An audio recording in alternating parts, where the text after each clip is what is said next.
welcome back to Ravens Cross Model Railway. I'm Graham. We are moving on. Let's go see what's happening. So I hope you can all see that.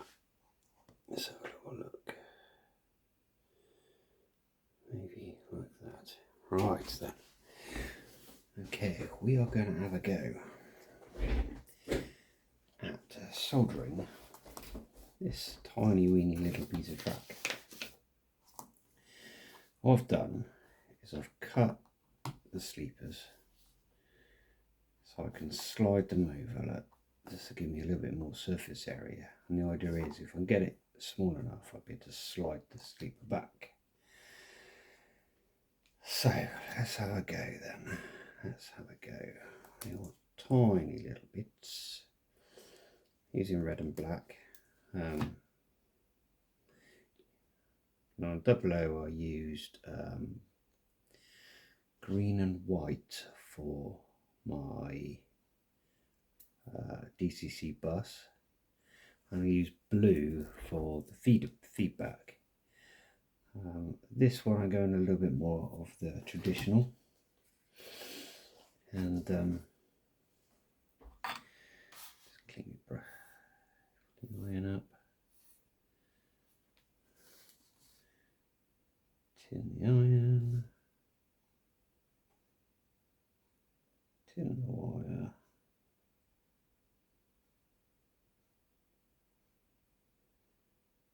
tin wire. There you go. And what I'll do there, once it's tinned, I'll just make it a little bit more smaller, so I only got that little bit there. I don't know if you can see that or not. Focus, not going to focus, is it?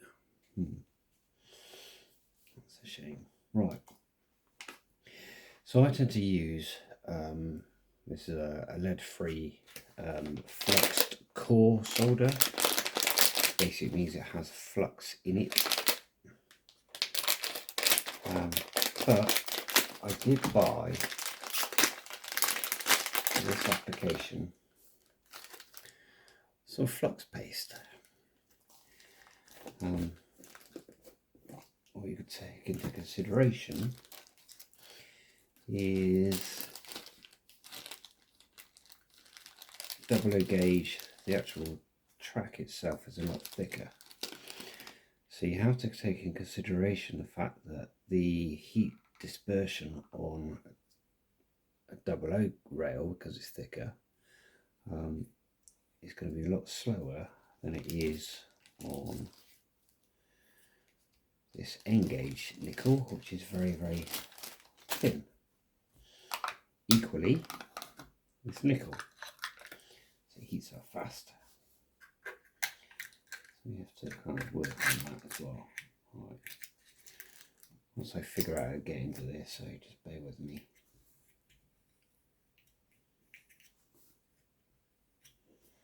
Ooh.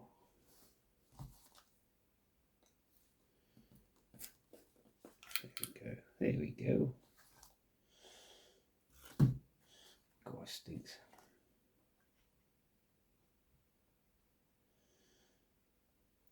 Assuming I'm just going to need a little bit there, a little bit too much.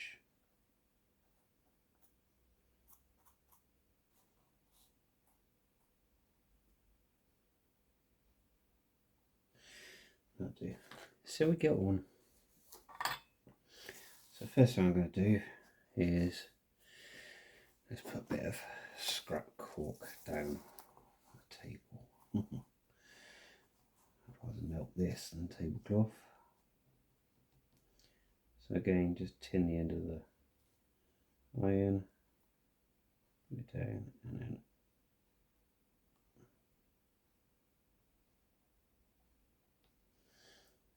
that's it.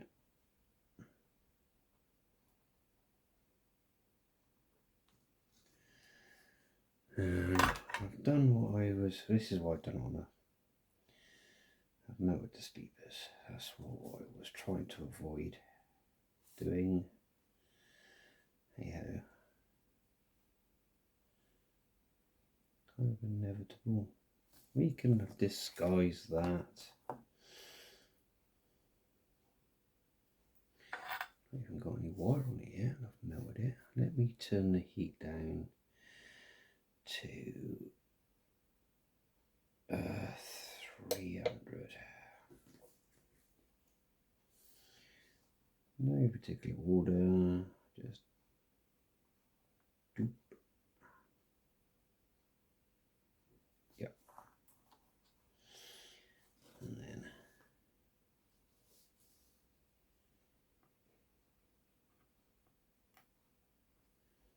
no, 300 is too cold. Try 350.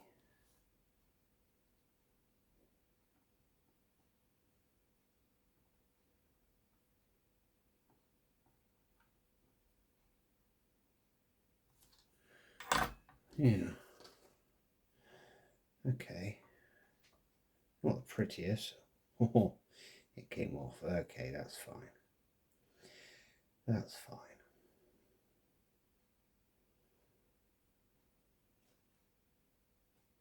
I think what I'm going to do on the others is actually remove the sleeper, because once it's down, I can cut the,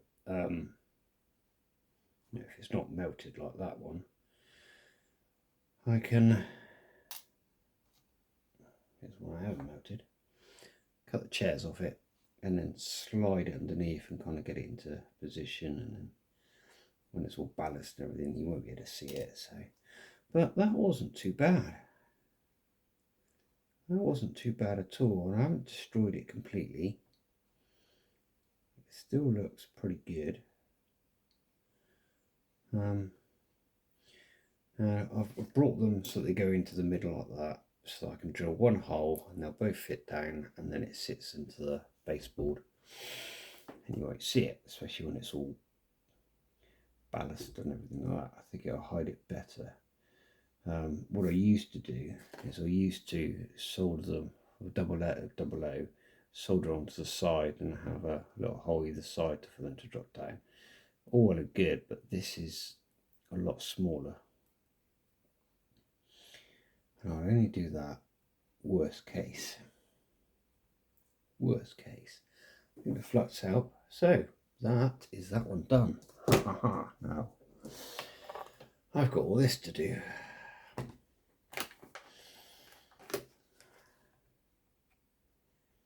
And the important thing is my black wire needs to be on the back. Okay, as we do fair. Right then. So this is a curve piece, set track curve, and this is basically the starting point of the whole layout, really. Because once I've got this down, everything else will kind of build through it. So the underlay, hariba. The underlay, it still sounds the same, doesn't it? That's gluing now. I'm just waiting for that to dry. Whilst I'm doing that, while I'm waiting for that, I thought I'd crack on and do this. So what I am going to do is, you should all hopefully be able to see what I'm doing here. Yep, it's using a very blunt knife. Oh, not those sharp things. So it's okay. Think through that one. There you go.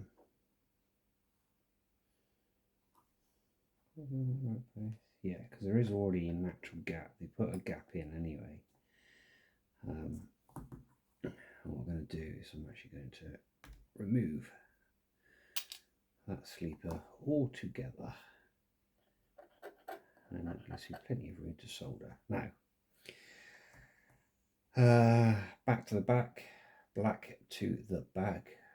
Wow, struggling to speak today. So the curve's going to go around that. That's actually the first bit. So that would be the black wire.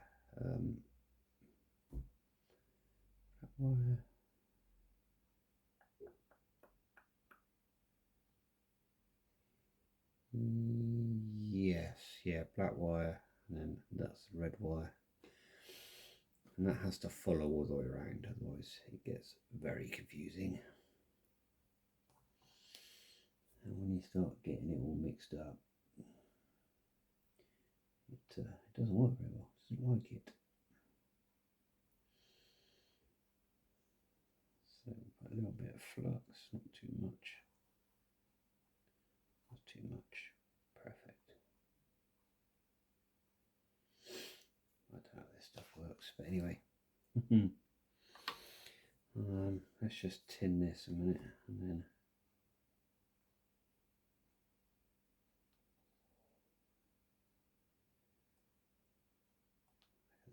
let that cool. Then tin my wire.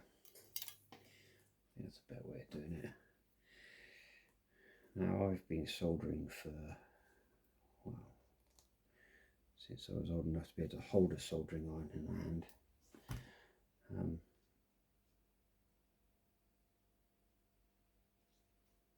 So yeah, it is a skill, but the more you practice, the better it gets. And I have been doing it for absolute years. At one point I actually made money out of it.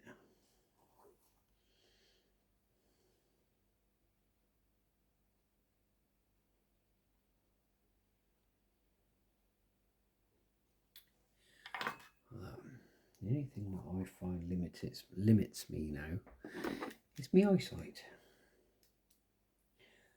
Here, I've got my groovy specs, so we'll be alright. Red wire. And just tin the wire. Always helps, then I can then cut it a bit shorter if I want to. Again.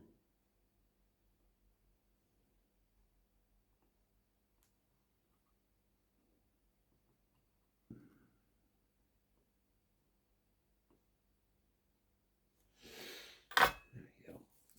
Just like that.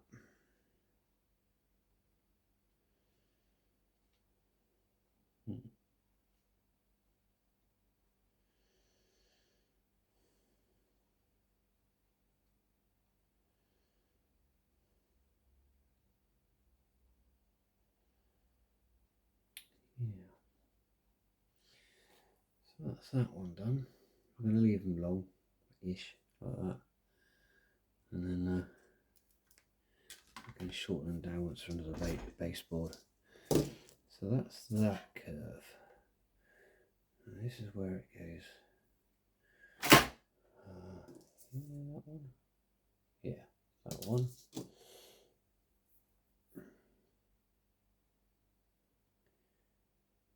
And then this one, same rules. Back to the black, but this time I'm going to use purple because actually this has got a feedback on it. So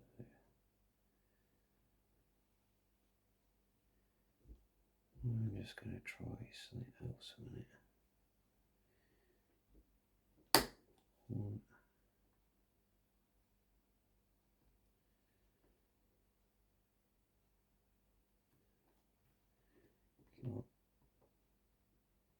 God, this really is a sharp knife, isn't it?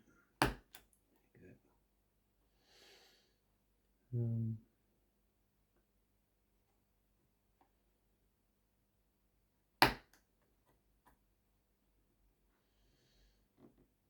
It's like all things, you've got to try different methods, haven't you?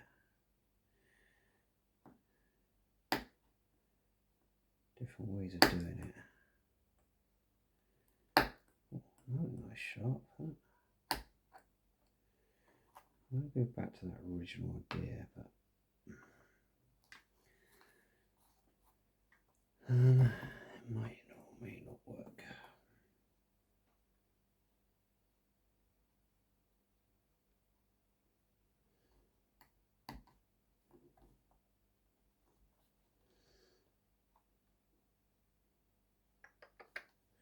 Well, we'll try it.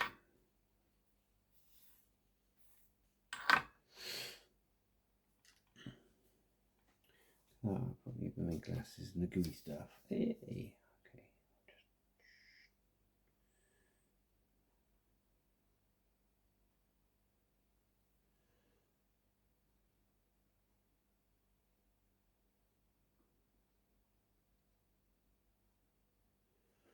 There, flux. Typical. Okay, now that's what. Clothes for a vented for. I've got a washing machine. Let's see if this stuff comes out. I hope it does. It'd be silly if it doesn't. Anyway, too late now. So, nice clean iron. To the end.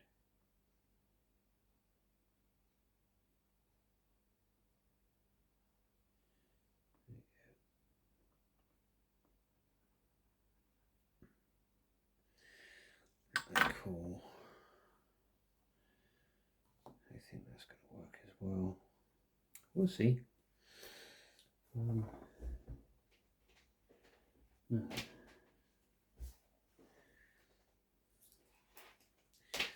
What did I say? I said back to the black and purple on this one. Could use blue. Could use blue.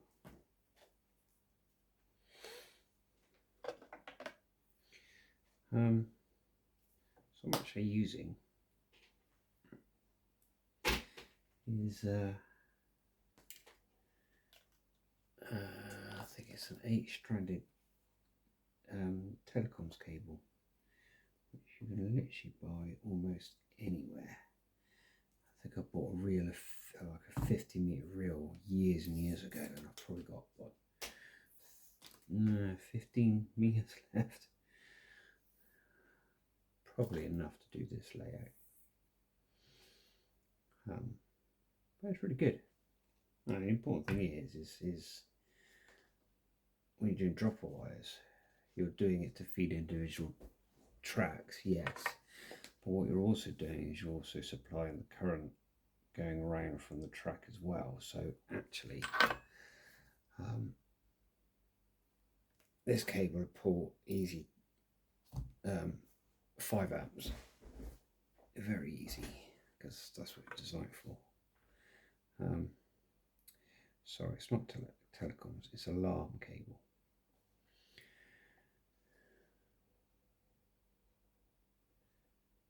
So it's what you see in your household alarms, powering your detectors and your bells and everything. Purple, purple, purple. Here we are, I'm in the way.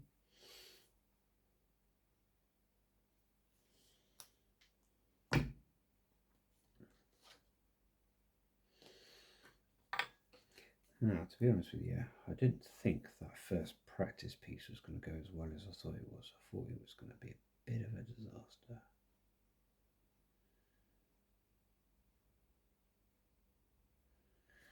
It didn't, it went quite well.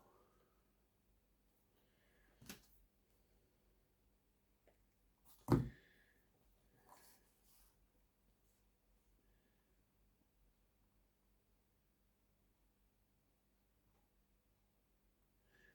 should have done that.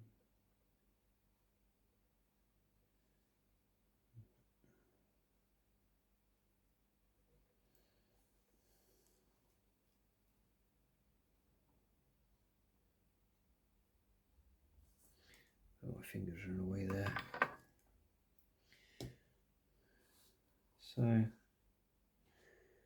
that's another one done.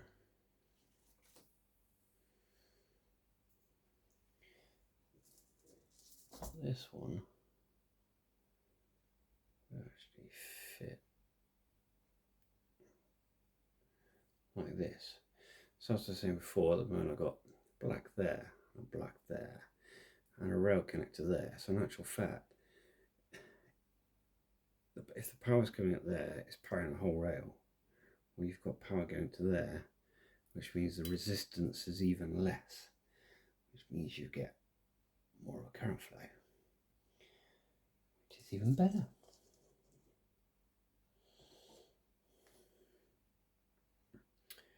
So purple, purple, black ore on the outside, and let's get this done, and I'll be back in a bit.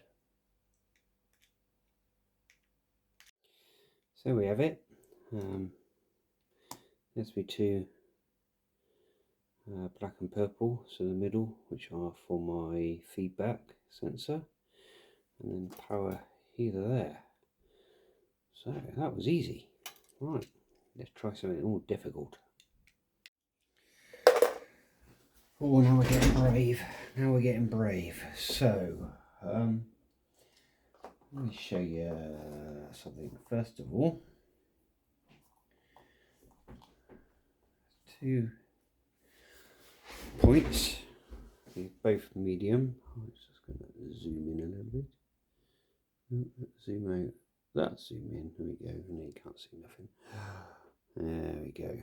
Right, so hopefully you can see the difference there. Let me get my poker thing. Okay. This one is an electric frog, and this one is an insular frog. And the difference between the two is here. So this, which is the frog bit, is made of plastic because it isolates. This one is made of metal. Okay, let me turn it over. It looks identical. The difference between the N gauge and the 00 gauge is that this would actually have a wire coming off it, and that would be to operate or power the frog using a switch, which is what I want to do. The way that these work, I could literally use them as they are and they will work perfectly fine. However, as I said on the last video, this frog here is powered by both of these rails. Okay, so at the moment the point position is in this one, which means that this power up there, powering that. If I flick it over, that rail is now powering that one and not this one. Okay. The issue you get there is you can get shorts when it comes over. On this one here, it is the same. Only this bit is powered, and then this part of the metal bit, all this is completely insulated. So as you can imagine, your tiny little wheel goes over there and it stops because it doesn't get any power. It's no good for DCC. DC, usually there's something in the back here and it'll push it forward, but DCC, if you're using sound or anything like that, it can upset a decoder, which is why I've gone for this. Now, what I have to do is I need to find a way of breaking the sleepers there and wiring cables across there, cables across there, break this and make a cable off of that. The idea is I want to short them, and I want to short them, and I'll isolate that from that, and then I want a cable coming off there so I can power it individually. Wish me luck. Well, I've done it. Don't like it, but I've done it. So I've broken some of my own rules. There is a reason for it. So I've done these two in blue because depending on the orientation of the point where it lands, it depends on where how it's going to be powered. If I do it in blue, then I will know as and when I wire it that these are for the point, and then I've just got to be careful. Green wire is for the frog power, so it's there. I don't know how well you can kind of, yeah. It's not great. There's hardly any room to get the soldering iron in, so all I've done is end up, melting the sleeper's ear just to get a tiny little dot on, just to bridge those two. But I mean, that's yeah, it's done. I'm going to try a slightly different way. Let's see how we get on with that. So bear with me, back in a minute. Okay, so it's not the best, but it's better. So what did I do differently? I have used a, if I can focus in, needle point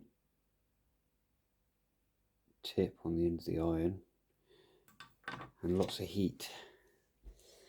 So it's actually turned up right up to 450, which is as high as it'll go.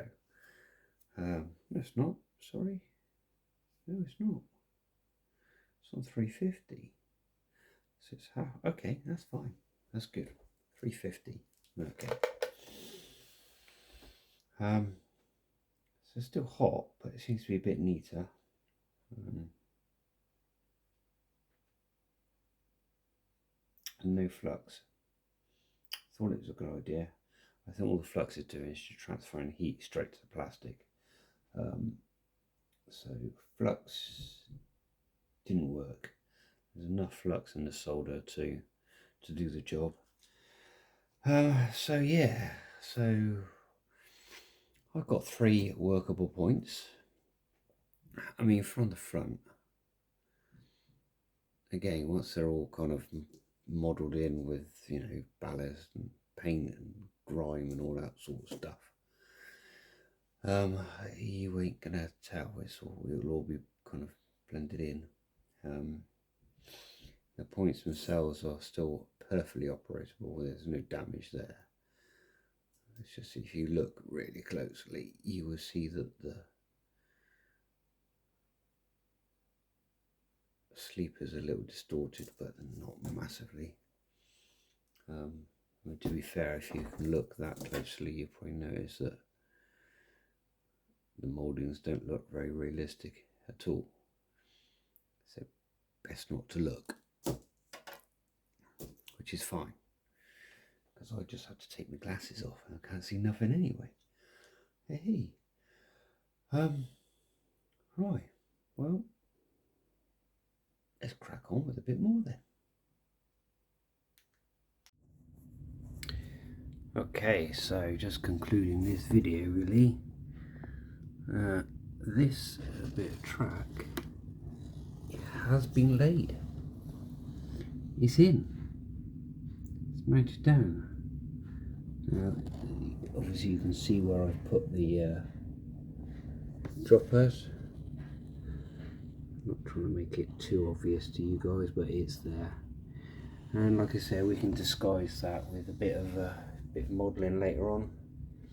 Slide in a dummy sleeper, paint it up, ballast it, you won't know it's there. So, it's in. The first bit of track is in. That's good. Right. So I think that's going to pretty much conclude this video. It's been a bit of a journey, certainly an awful lot of learning.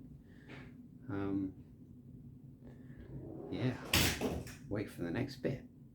Something just fell over then.